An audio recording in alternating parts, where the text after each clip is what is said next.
Hi, precious heart. Thank you for joining us for our weekly vlog. I have been blessed to be able to travel around the world and physically connect with awakening humanity in myriad ways.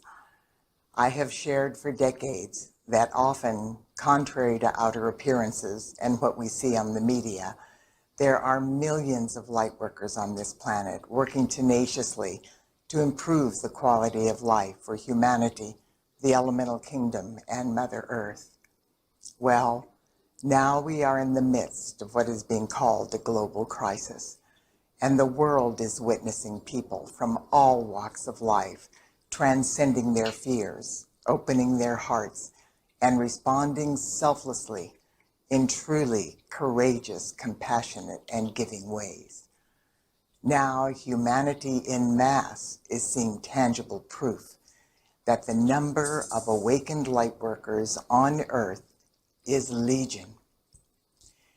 In addition to the powerful light workers that I am very aware of, during this forced time out, I have received literally thousands of emails from light workers all over the world that I have never heard of before.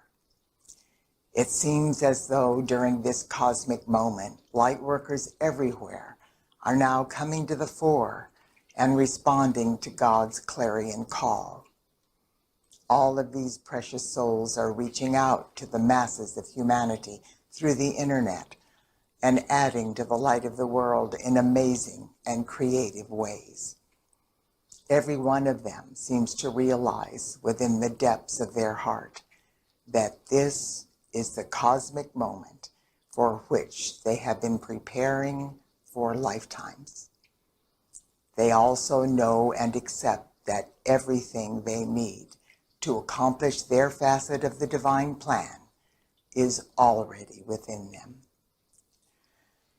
Dear one, I am telling you this to encourage you to pay attention to your own inner guidance, as well as what is being brought into your sphere of awareness at this time.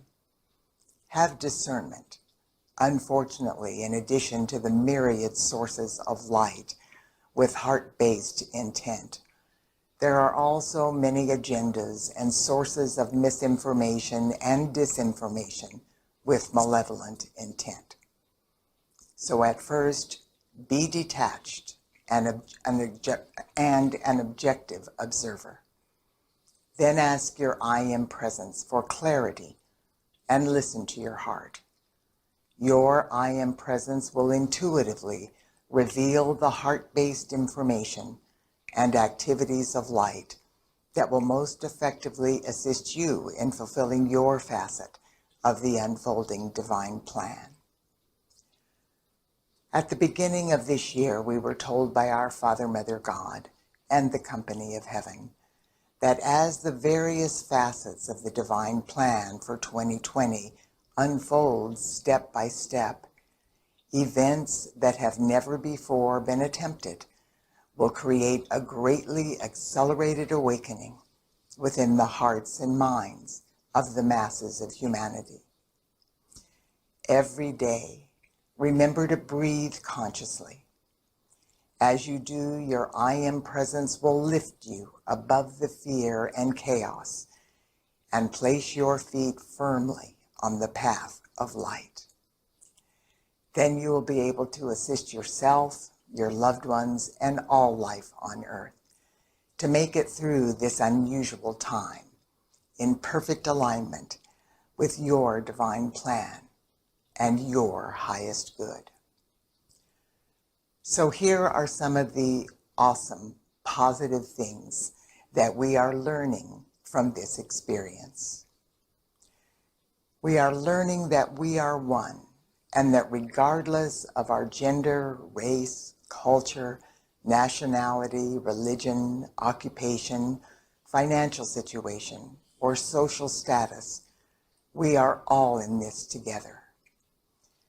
We are learning that the entire family of humanity is interconnected, interrelated, and interdependent. What affects one person has an effect on all of us. There is no separation, regardless of the walls we build or the borders we design to separate us. We know that there have always been people who are oppressed, poor, homeless, hungry, sick, and afraid. But tragically, we have often turned our heads and ignored them because it was just too uncomfortable to witness that level of suffering.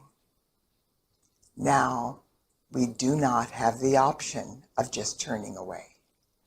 There are billions of people who have never experienced challenges like this, but who now, through no fault of their own, are being forced to experience them. People everywhere are learning how terrifying and how devastating these situations are on a very tangible and personal level. We are being forced to face these issues and to collectively search for viable solutions that will positively serve everyone and hopefully eliminate these challenges in the future. We are also learning how our behavior is adversely affecting our health and how we have neglected our bodies and the earth by polluting the air we breathe, the water we drink, and the food we eat with toxic substances. These atrocities have all been done in the name of greed. We are being shown how important our family and home life are, and how we have often neglected them. Our true work is not our job. That is what we do, not who we are or what we were created to do. Our true purpose is to add to the light of the world by looking after each other, protecting each other, and honoring all life. We are being shown that our thoughts and feelings are creative. Through our free will choices, we can choose to cooperate and help each other, to share, to give, to help, and to support each other. Or we can choose to be selfish, to hoard, to look after only ourselves. But it is important for us to know that the latter is what created this mess in the first place. We are learning that this is an opportunity for a new beginning. This can be a time of reflection, clarity, and understanding, where we learn from our mistakes. Or it can be just another destructive cycle that will repeat over and over again until we finally learn the lessons of oneness and divine love that we are meant to learn. Dear one, contemplate this information and see how you can shift your perspective of what is happening at this time. You have the ability to do this in a way that will help you take a quantum leap forward in the light. The opportunity is yours. Don't let this cosmic moment pass you by. God bless you. I look forward to being with you next week.